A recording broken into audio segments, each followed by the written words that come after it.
Tai-otoshi, or body drop, like all techniques, needs everything working together.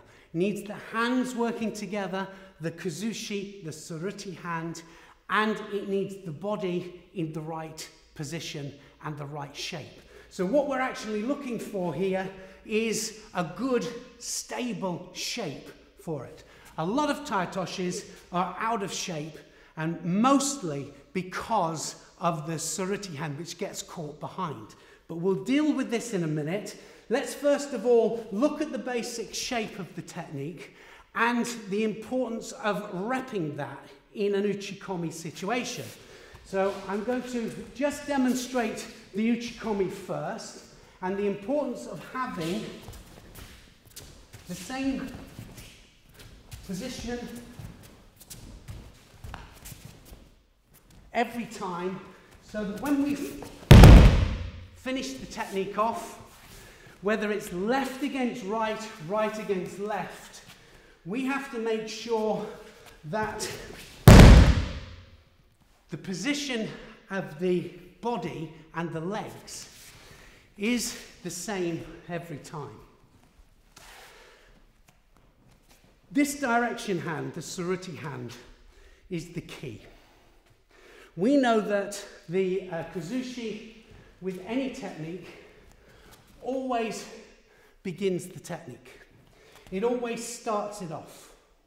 And then everything else has to follow, which means then that the tsuruti hand, the lapel hand, has to follow as well, here.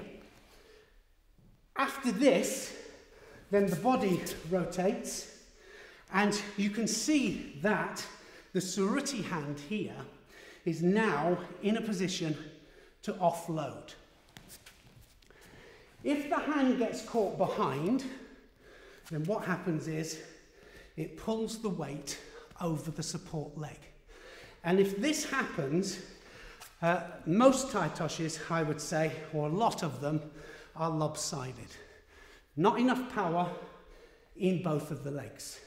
So this is the arm that we have to get sorted out. So the kazushi and the tsuruti have to go together. Then what we have to do is we have to then get the body and the legs in the right position. And this hand here now, the tsuruti hand, in order to finish the technique off, it needs to be able to push. If it can't, if it's stuck behind, that's when we get pulled out of line. So what we need to do is get this arm in the right position, ready to offload and to finish the technique off. Just stand up again for me. If we have a right to left situation, the feet work a little bit differently, because we can't have the same feet into the tai-otoshi every time. If we bring this one round every time, then against somebody that's opposite stance, we often bring the foot onto the balance line, and then it's difficult to get across with the other leg. So whatever happens, right against left, left against right, we must make sure that this foot is just ahead of my opponent's feet here. That enables this one then to come right the way across. If we have a right to right situation, and this is where the Korean variations were coming from, and we were just literally using the other hand against either the sleeve or the arm, or going off the same side lapel. And this is where the Yamarashi variation comes from. So these are the main points: left against right, right against left. The main points are we need to get the kazushi hand to start the whole thing off. Tsuruti hand follows, uchikomi, and then I need the same position here every time. And my particular variation is always making contact with the leg.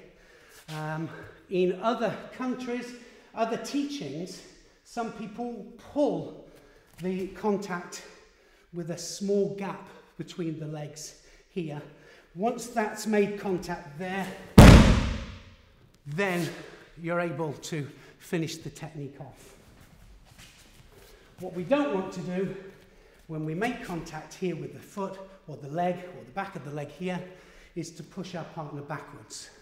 And that's why the kazushi and the suruti hand are so important in the controlling of where my partner goes and the start of the contest, or the start of the technique, should I say.